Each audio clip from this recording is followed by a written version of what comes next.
VSPARTICLE, they've developed a technology that you can make particles on the nanoscale, so very small particles of almost any material that you want, even combining different materials together, which in the end we find changes the functionality and the performance of the materials very, very uniquely.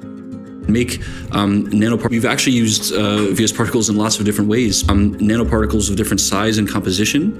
They can actually have different optical properties, meaning that they can absorb light in different wavelengths, and we can actually tune which part of the solar light is absorbed by changing the composition with a push of a button with VSPARTICLE, which is something that we have not been able to find in any other technology. Everybody's initial reaction is, this can't be. It's too easy, it's too simple, it's too elegant, you can't really do that. How do you have such control over these things?